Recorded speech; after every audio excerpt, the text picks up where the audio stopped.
Nous sommes dans un bâtiment dont les fondations ont été posées vers 1900. Depuis, la maison a été rénovée de différentes manières jusqu'à son état actuel. Mais il lui manque une chose essentielle, une isolation contre l'humidité du sol. La partie inférieure est donc humide et des moisissures ainsi que diverses taches d'humidité se forment sur les murs. František, que faire avec ça? Que pouvons-nous faire pour ne pas avoir à gérer ce genre de problème? Donc, l'humidité et les moisissures représentent un problème assez important en République tchèque. En République tchèque, il y a environ 10 000 propriétés humides. Il faut dire que dans une propriété humide, les coûts de chauffage augmentent de manière dramatique, car un mur humide conduit bien la chaleur et par conséquent refroidit la propriété en hiver. L'humidité et les moisissures causent également des problèmes de santé assez graves et souvent persistants.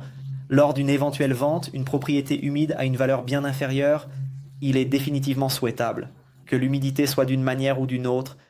Se débarrasser est le résultat, en plus de résoudre tous ces problèmes, et que la propriété est bien meilleure à vivre, car il est certainement plus agréable de vivre dans une propriété qui est belle et pas quand elle ressemble à ceci. Quelles sont donc nos options pour lutter contre l'humidité dans les murs? Donc, une méthode traditionnelle pour traiter l'humidité dans une propriété est une solution mécanique appelée découpage. Ce mot décrit vraiment ce qui se passe avec la propriété, c'est-à-dire que des ouvriers arrivent, prennent une scie et découpent tout le mur épais. Dans l'endroit où c'est découpé, on insère une isolation mécanique. Typiquement, la maison est découpée tout autour, et les problèmes ou complications surviennent dans les zones où il y a des conduits dans ces murs. Ils mènent divers conduits, typiquement pour l'eau, l'électricité, le gaz. Si de l'autre côté, il y a une salle de bain avec des carreaux, alors en découpant, ceux-ci se cassent bien sûr et il faut les réparer. Une méthode plus moderne et récente est ce qu'on appelle la osmotechnologie. Que faut-il donc comprendre par le terme osmotechnologie? Osmotechnologie. Que faut-il donc comprendre par le terme osmotechnologie?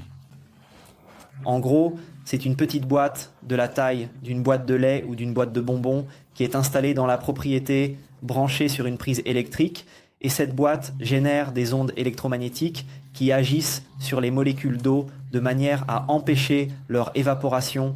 Cela signifie que l'eau qui normalement monte de dessous dans la propriété et qui rend la propriété humide ne pénètre plus dans celle-ci et reste en bas, dans le sol. La osmotechnologie, son appareil, a-t-il un effet négatif sur la santé humaine? Si elle en avait, elle ne serait pas utilisée. La osmotechnologie a des certificats de santé et elle est totalement inoffensive pour la santé humaine. Sait-on que cette technologie fonctionne?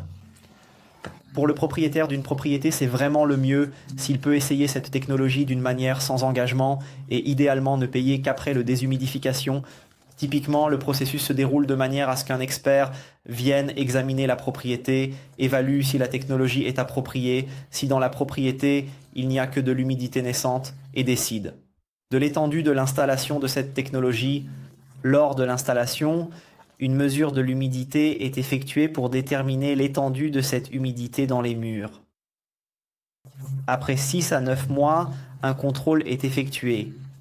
Cela montre si la propriété est déshumidifiée. Cela signifie si la propriété est déjà déshumidifiée et si c'est donc en ordre. Cela signifie que les appareils resteront dans la maison pour toujours. C'est exactement ça, parce que si nous désinstallions la osmotechnologie de la propriété, l'eau qui est dans le sol commencerait à y remonter à nouveau. Cela signifie que la osmotechnologie devient une partie permanente de la construction, elle reste dans la propriété pour toujours, et comme il n'y a aucune pièce mécanique ou rotative dans cet appareil, il ne s'use pratiquement pas. Cela signifie qu'elle survivra certainement à son propriétaire. František, je vous remercie et ami, je pense que c'est en sécurité.